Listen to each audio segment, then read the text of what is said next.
Pulling back the curtains. Dim lights illuminated the hospital bed. The rain taps on the window rhythmically as Charlie closes his eyes, resting his head against the pillow, desperately trying to forget the beeping of the heart monitor close by, or the people walking past outside the room. He grips the sheets tightly. Just another day, he would say to himself silently in the empty room. Just another day. The room didn't look depressing or anything. In fact, Charlie found himself quite comfortable where he was. The layout of the room was a pale white, with 2 beds and a drawn-back curtain between the two. Charlie's bed was near the window, which he found himself looking out of often, watching people live their lives as normal. It was a fairly normal room, if anything, well kept by the nurses, and he was fed regularly and checked on. But it was empty. Charlie didn't mind that at first, having the time to reflect to himself.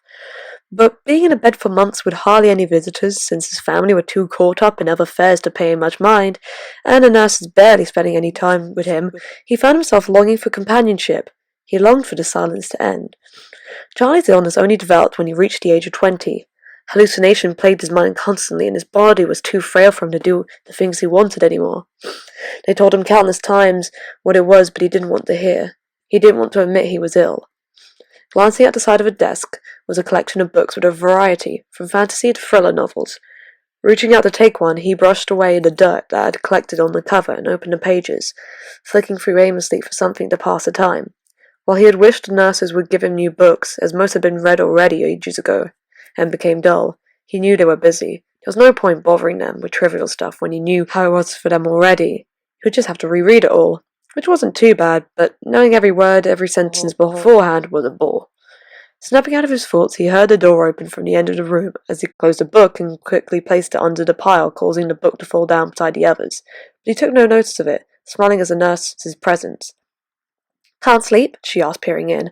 "Might take a while," Charlie mumbled, trying to smile reassuringly as the nurse nodded, slowly closing the door behind her to collect the food tray beside his bed. Pressing his lips together for a moment, he glanced at her, wondering what to say. Normally it was easy for him to strike up a conversation, and he knew her very well enough by now. The silence. It was killing him. He wanted it to stop creeping up on him every waking moment. Viola. She turned to look around at him, now with the tray proper up, and ready to be taken away. His voice was so quiet it came out as a small murmur. "Yes, Charlie?" she asked, smiling softly, noticing the tension in his body.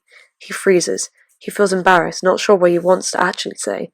A part of him wants to say he's lonely, ask how long he was going to stay in the hospital, or ask if she'll just sit and talk to him for a while. But he swallowed the limp lump in his throat and just looked at her, smiling. Nothing. Good night." Viola smiled sympathetically, ruffling his hair gently. "Get some rest tonight, kiddo." Charlie wanted to argue he wasn't a kid. He was already 23, but decided against it, knowing she was only teasing. Viola left the room quietly, closing the door behind him, turning off the lights, leaving him in the darkness, with only the moon to illuminate the bed as he sighed. Throwing his head against the pillow, he closed his eyes, pulling the covers to his face. The warmth filled his senses, leaving him to another day's state. Tomorrow's another day.